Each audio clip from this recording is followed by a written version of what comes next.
Au commencement, Dieu créa le ciel et la terre.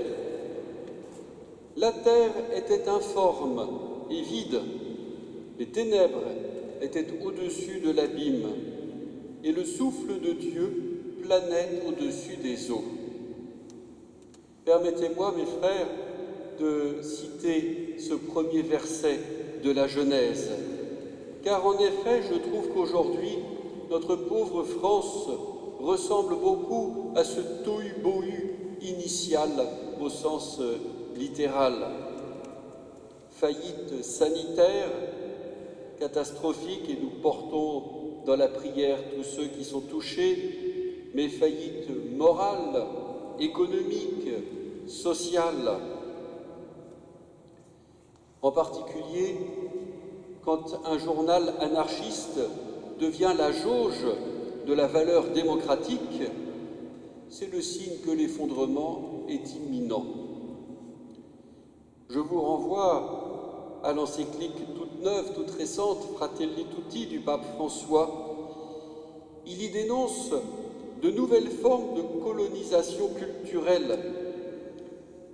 Je le cite, un moyen efficace de liquéfier la conscience historique, la pensée critique, la lutte pour la justice, ainsi que les voies d'intégration, consiste à vider de sens ou à instrumentaliser des mots importants.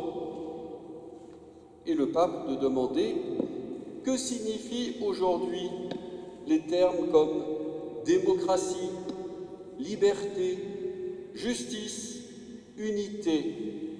Ils ont été dénaturés et déformés pour être utilisés comme des instruments de domination, comme des titres privés de contenu, pouvant servir à justifier n'importe quelle action. Reconnaissez avec moi que le pape n'y va pas avec le dos de la cuillère.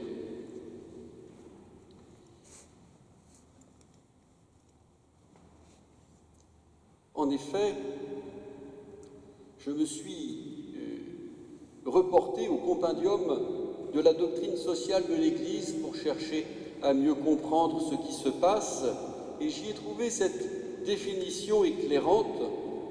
La doctrine morale catholique exclut nettement la perspective d'une laïcité conçue comme autonomie par rapport à la loi morale.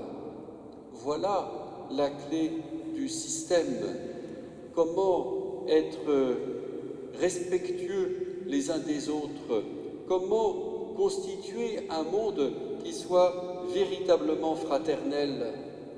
En fait, le problème fondamental est que l'on ne comprend plus l'être humain lui-même, ou en tout cas, on n'en a plus la même définition. Là encore, le pape avait eu des mots très éclairants dans son encyclique Laudato Si. Je me permets d'en citer un paragraphe. Quand on ne reconnaît pas dans la réalité même la valeur d'un pauvre, d'un embryon humain, d'une personne vivant une situation de handicap, pour prendre seulement quelques exemples, on écoutera difficilement les cris de la nature elle-même. Tout est lié. Si l'être humain se déclare autonome par rapport à la réalité et qu'il se pose en dominateur absolu, la base même de son existence s'écroule, parce qu'au lieu de remplir son rôle de collaborateur de Dieu dans l'œuvre de la création, l'homme se substitue à Dieu et ainsi finit par provoquer la révolte de la nature. Cette situation nous conduit à une schizophrénie permanente qui va de l'exaltation technocratique qui ne reconnaît pas aux autres êtres une valeur propre à la réaction qui nie toute valeur particulière de l'être humain. Mais on ne peut pas faire abstraction de l'humanité. Il n'y aura pas de nouvelle relation avec la nature sans un être humain nouveau. Il n'y a pas d'écologie sans anthropologie adéquate. C'était le sujet de Laudato Si, mais on peut dire la même chose de la vie sociale. On ne peut pas vivre ensemble si on ne comprend pas l'être humain dans le plan plan du Créateur. Vous avez sans doute remarqué comme moi l'attachement du pape à certains mots que l'on retrouve dans les deux encycliques que je viens de citer, autonomie, domination. Voilà un binôme sans doute qui signifie bien les enjeux d'aujourd'hui. Alors, comment penser la liberté de l'être humain dans ce contexte? Quelle est notre marge de manœuvre? Le catéchisme de l'Église catholique, là aussi, est très clair. L'homme est doté de liberté, signe privilégié de l'image divine. C'est une citation de Vatican II. La liberté, signe privilégié de l'image divine. Voilà une belle définition qui devrait passer avant les réflexions pratiques.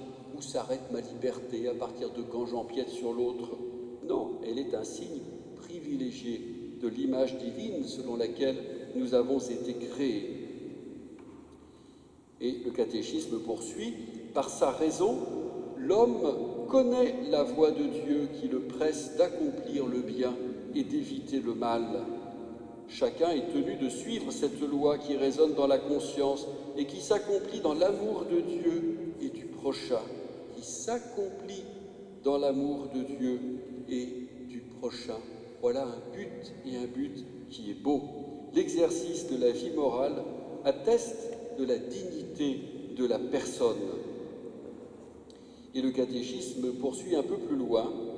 Les béatitudes éclairent les actions et les attitudes caractéristiques de la vie chrétienne. Elles sont inaugurées dans la vie de la Vierge Marie et de tous les saints. Alors mes frères, dans la période triste que nous vivons, triste à cause des attentats, bien entendu, triste à cause des privations dont nous allons faire l'objet à partir de la semaine prochaine, et bien que ces béatitudes restent pour nous le chemin éclairant, que la joie des saints du ciel nourrisse profondément notre seul désir de constituer ce royaume que le Christ est venu inaugurer. Et je me permets de conclure en citant la suite de la Genèse. Et Dieu dit que la lumière soit. Amen.